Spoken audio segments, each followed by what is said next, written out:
out through my skin, slowly turning inside out. My throat hurt, my arms hurt, and my foot radiated a deep, maddening itch. Everything flooded back, and I opened my eyes. Long, glistening larvae towered from dozens of holes in my right arm, thick as tentacles covered in round, glittering eyes. They stretched painfully, straining toward the wall. Little pockets of my swollen tissue stretched with them, tenting along the base of each larva. I threw up. Brackish fluid choked with plant matter and metallic eyes flooded my lap.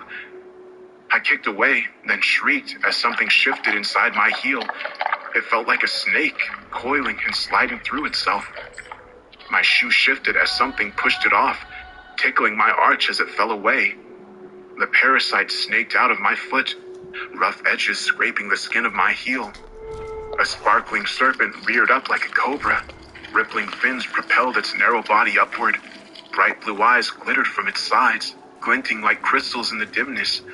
After regarding me curiously, it darted upward and wove itself into the rib cage. All of its eyes were fixed on my left arm. Quivering, I looked down at my arm, expecting the worst. Roots and sprouts dusted my skin, but the flesh was whole and unblemished. Even the injury inflicted by the sprout beast, the wound guard had sucked clean, was gone. All that remained was a patch of strange white flesh that glimmered with an iridescent sheen. I looked up at the larvae. They too were focused on that patch of skin. That was why they were straining. They were trying to get away from it. On impulse, I thrust my arm toward them. With a volley of pain unlike anything I've ever experienced, they plunged down onto my arm. They were big, much bigger than Kurt's, and my skin bulged with the strain. Electric bursts of pain shot through my body, subsuming all my senses in a white nova of agony. I screamed helplessly, which quickly devolved into wet, painful coughing. Another torrent of flood came up. To my horror, tiny larvae wriggled weakly in the puddle. I sobbed and reached for the doorknob. To my shock, it turned, spilling me out into Kurt's hallway. Soft, midday shadows cloaked the wall, but I saw clear, clean sunlight streaming into the living room straight ahead. I tried to stand, but my legs weren't strong enough. Sobbing weakly, I crawled to the living room and collapsed in the light. Both Kurt and his double were gone. The house was quiet. I writhed miserably, weeping and screaming as my larvae erupted. They were easily 5 times the size of Kurt's, thick and rope-like, and several inches tall. Even worse, they made noises, keening, high-pitched screeches that seemed to slice through my head. I coughed helplessly the entire time, stomach and lungs expelling incredible amounts of dark fluid. Roots, sprouts, and weak parasites came with every expulsion. It smelled sweet, almost tropical, with hints of citrus and flowers and warm rain. The larvae were too large to simply explode. Instead, they ruptured, swelling and splintering like overcooked sausage, and splattering everything with thick, translucent ichor. Had I been physically capable, I'd have crawled out of the light just to escape the pain. But between the endless coughing and weakness, I was as good as paralyzed. Eventually, I faded out. A sensation of warm heat and softness woke me up after sunset. I turned over. Something squelched under me, thick and damp like jelly. I sat up and found myself wallowing in a pool of exploded larvae. Strings of their tattered skin trailed from the inflamed holes in my arm, reminding me absurdly of seaweed. Their eyes lay everywhere, glinting dully in the dying light. My foot twitched, whimpering. I looked up as the serpentine thing snaked out of my heel. The skin around it was baggy and pale like a blister. The serpent darted over the mass of jelly, picking out the eyes and eating them eagerly. Stomach lurching, I glanced at the holes in my arms. Pus rimmed the edges, paleness contrasting with the furious, swollen red. Each pit bored downward like a honeycomb cell. At the bottom of one, I saw a quivering mass of tissue studded with small eyes. Altogether, I counted 10. 10 ruined pits in my skin, glittering with fresh larvae. They're growing back. I tried to pull the rippling snake from my foot, but before I could touch it, it burrowed deep. I swear I can feel it curling around my bone. Maybe that's why I'm weak. It's damaged my tendons and muscles. Breathing isn't easy. Each inhale is ragged and thick. Soreness radiates from my ribs and down to my stomach. It's more larvae. They're inside me, I know it. I have to go back to the house because my only hope is the guard. Kurt said he needs a body as a bribe. That's fine. I've got my own slippery doppelganger growing. The larva jelly is bubbling up before my eyes, slowly resolving into a copy of me. If it doesn't want a doppelganger, I can always give it Kurt. Even now, after all the lies, I feel for him. I really do. But if he wants his wife back, he has to pay the price himself. I've always preferred pain to itching. Not that I enjoy either, but pain is straightforward, even at its worst. Pain is somehow clean. Pain always has the decency to kill you once it reaches a certain threshold. Itching, on the other hand, is filthy and compulsive. Itching can't kill you, it'll just drive you insane. In fact, if you could transform the essence of madness into sensation, that sensation would be itching. Itching was the only thing on my mind as the larva infestation worsened. Every breath produced a deep, explosive itch that wrapped over my ribs and organs. I saw vines in my mind's eye, thin and wet, and tipped with golden eyes, winding their way through my body. By the time my parasitic doppelganger blinked awake, night had fallen, and my larva had regrown. The new batch was small and stringy, ill-looking. They peeked out anxiously from the holes in my skin, quivering. My doppelganger was easy to control. Actually, there was nothing to it. When I moved, it moved. I was glad for this, because I didn't have the energy left for conscious control. With a great deal of effort, I dressed it, and together we hobbled out to my car. There was a moment of confusion when it tried to climb into the driver's seat with me. I repositioned it in the passenger seat, struggling as it mirrored my movements. The larva surfaced to watch, straining the tender flesh at the bottom of the holes. The drive to the suicide house, to the circus, was a hallucinatory nightmare. Things crept around inside me, prodding and squeezing tissues. The winged snake at my heel thrashing angrily, nipping my skin as it attempted to chew through my shoe. Worst of all, I couldn't stop coughing. Every fit inevitably ended in a torrent of vomit choked with leaves and tiny golden eyes. My doppelganger gagged with me, identical except for its eyes, flat and golden, comprised of 100 parasite irises.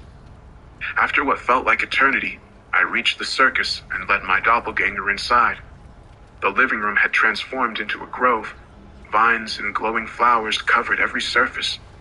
In the corner, dimly illuminated by the blossoms, sat the enormous anemone. Tentacles drifted dreamily, seemingly oblivious to the holes scoring its flesh. The five-eyed monstrosity lay before it, half buried in vines. I shuddered and hobbled upstairs. My doppelganger followed hesitantly. Through my haze, I heard voices, men's laughter, and a woman's playful, sarcastic bite. One of the bedrooms was closed off. A bar of golden light flickered along the bottom of the floor. The door to the other room was torn to pieces, drooping on a single hinge. My larva peeked out and pulled toward the open room. A mindless, blissfully calm compulsion overtook me. I followed their lead and ducked inside. A blanket of dead vines, curled leaves, and dry blossoms covered everything except a twisted figure on the bed. The larva strained forward, eyes glittering in the moonlight. It was the warped girl, unnaturally stretched across the blood-soaked quilt. Strangely, slates lay atop each of her hands. They were piled with hairy spider legs and bloated tentacles, garnished with sprouts and dead flowers. Horrific details resolved as I came close. From throat to thigh, she was a bloody ruin. Glistening guts cascaded from her butchered abdomen. Buried in the morass was a multi-limbed fetus with several eyes. Translucent hands clutched the gory remnants of a twin. The spell suddenly broke. The larva retracted, causing a nauseating explosion of itching that radiated my shoulder. I turned, retching, and found myself face to face with the five-eyed taxidermy monster.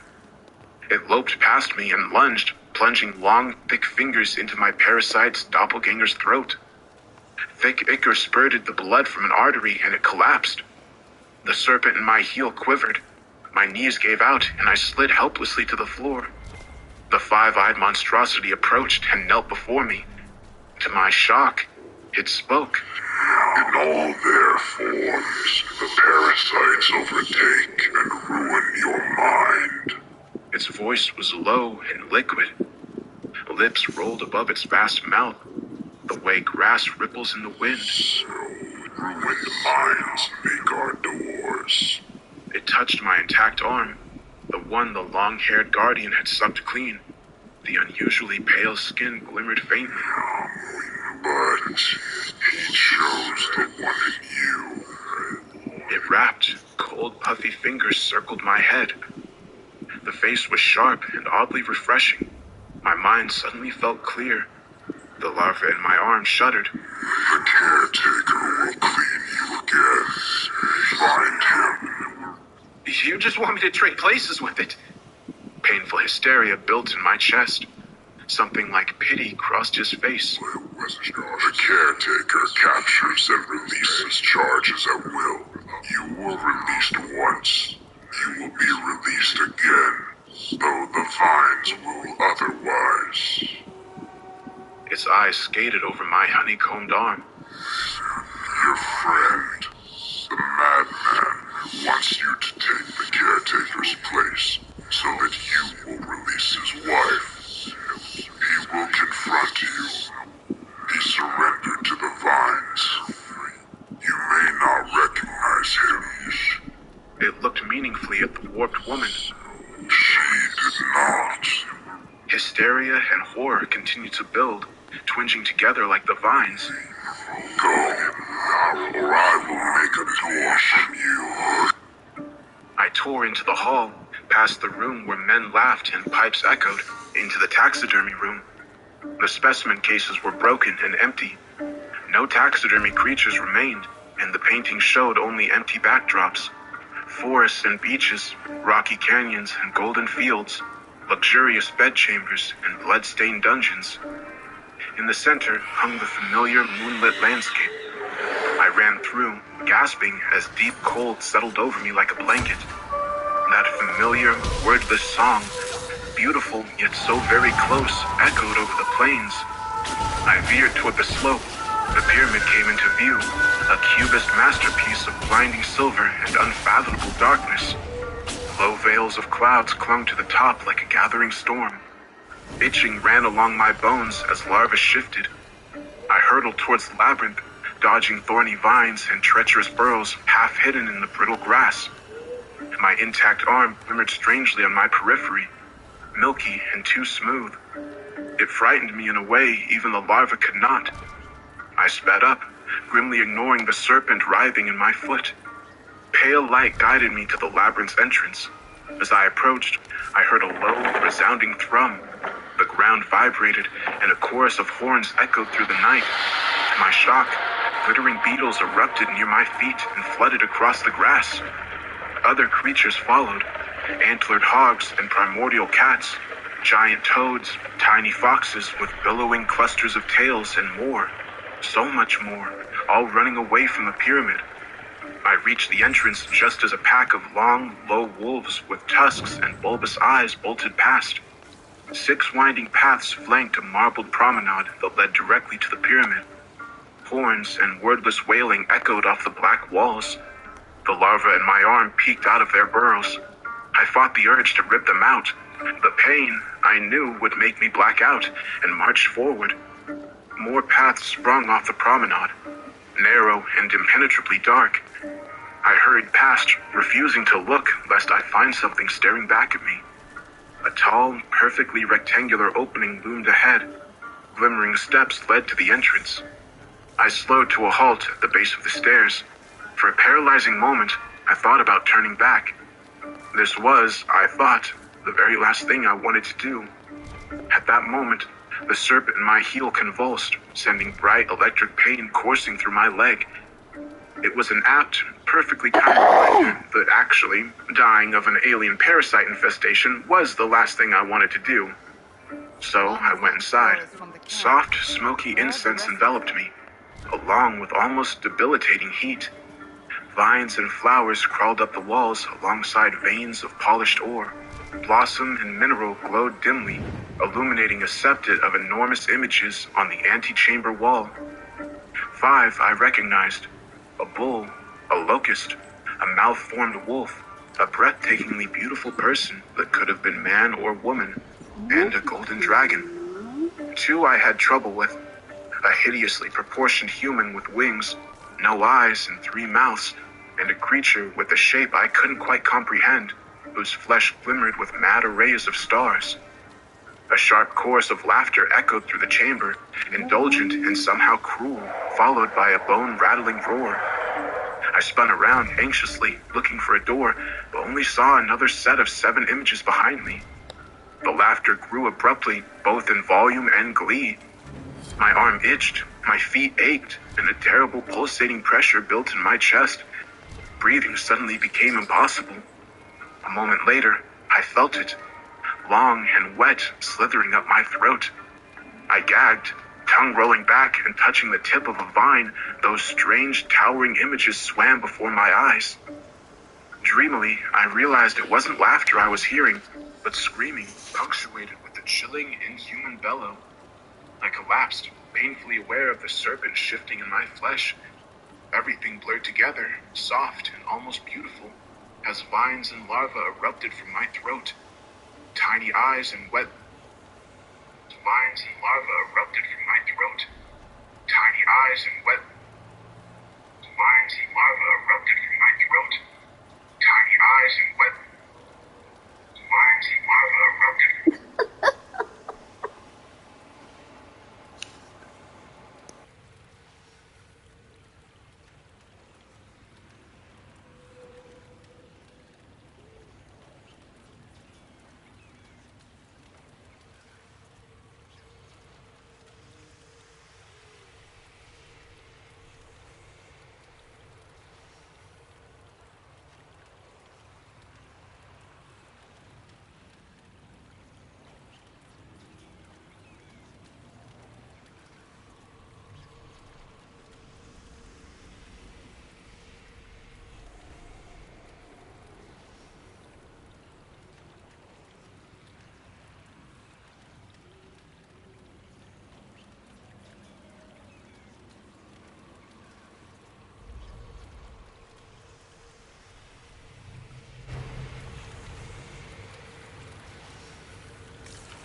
Did you want it open?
Where could this key lead?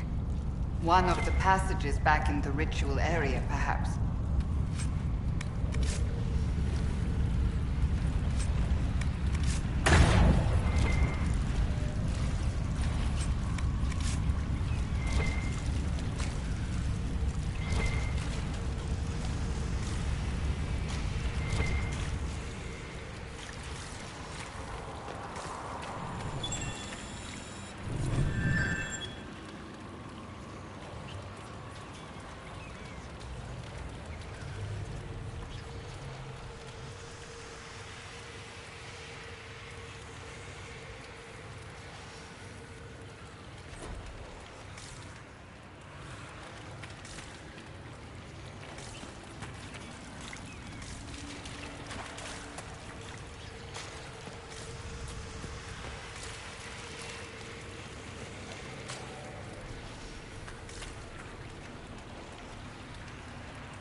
So this is where the key leads.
I believe I sense one of the artifacts of my people.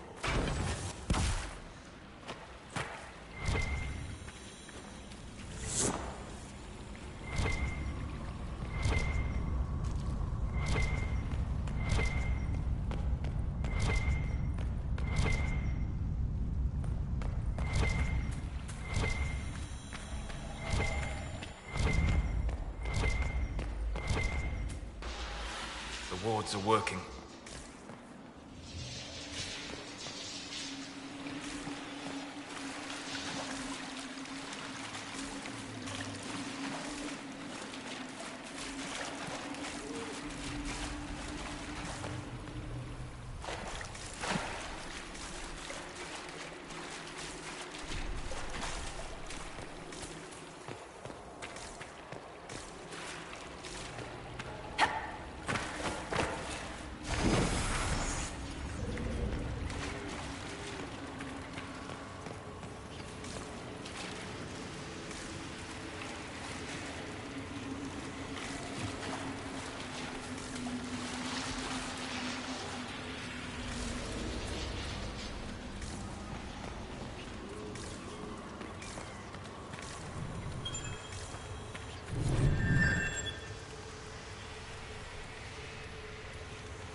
Did you want it open?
heart of this place.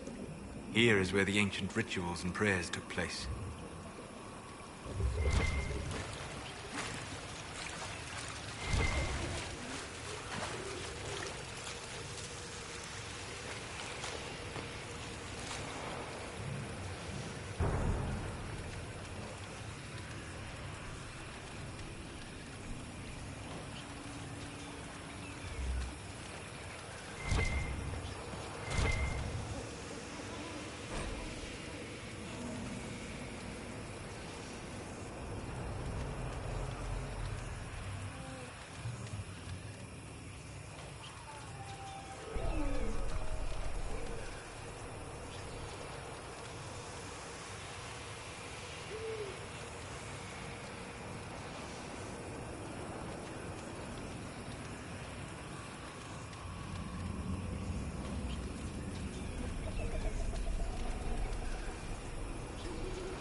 I recommend caution. There is no telling where this ancient ritual will lead us.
So that was the High Priest of the Temple.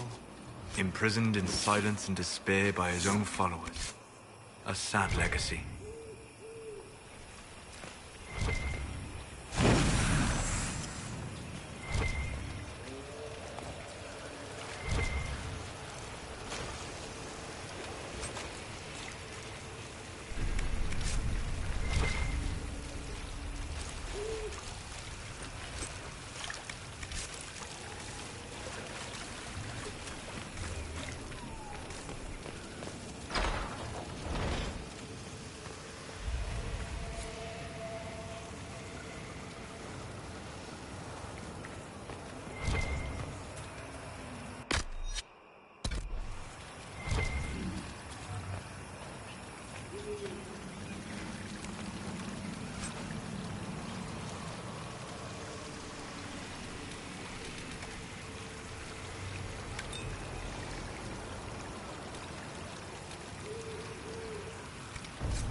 Could that help?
Inquisitor?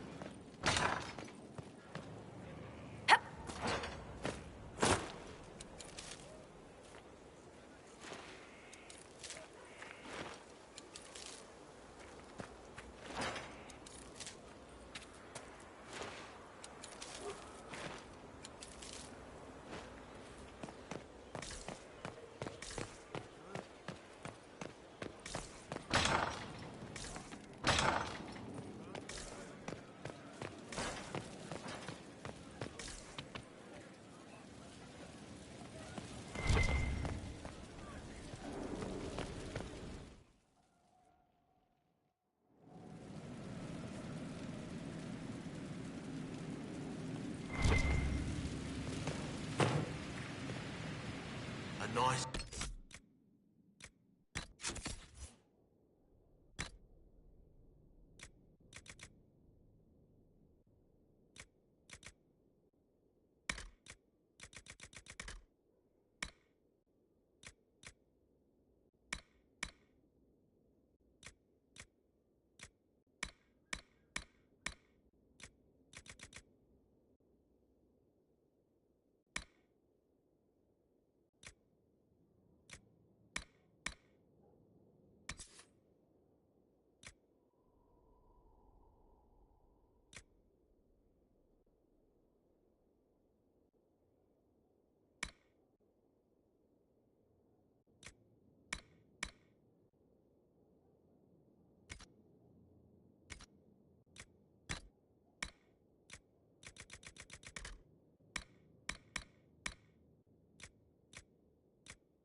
to know what it was like. The colors, the smells, the magic. I'm sorry, it's just so exciting. You went into the Fade. If you have time, Inquisitor, do tell. You seemed excited that I fell into the Fade at Adamant. Excited? Spring gets me excited. This is a wonder. It's probably hard to relate, but dwarves don't dream. So I can't even guess what it's like. I can't even understand what dreams are. But you were there. And came back. Can I take a sample? A sample? Oh, that sounded sinister. I meant, can I cut a little piece off of you and do things to it? That didn't sound better, did it?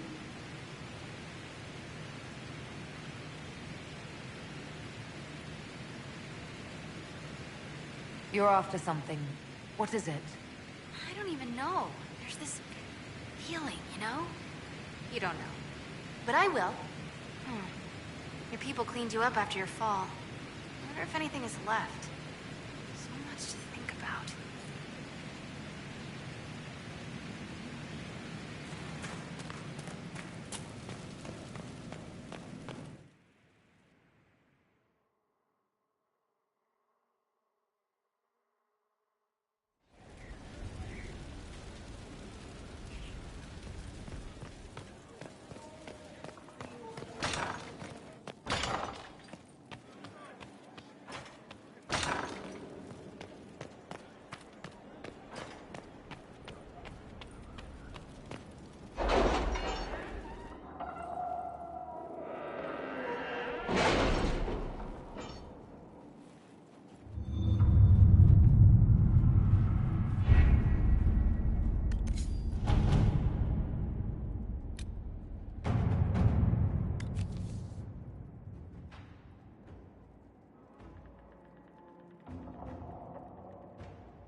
Let's see what we have.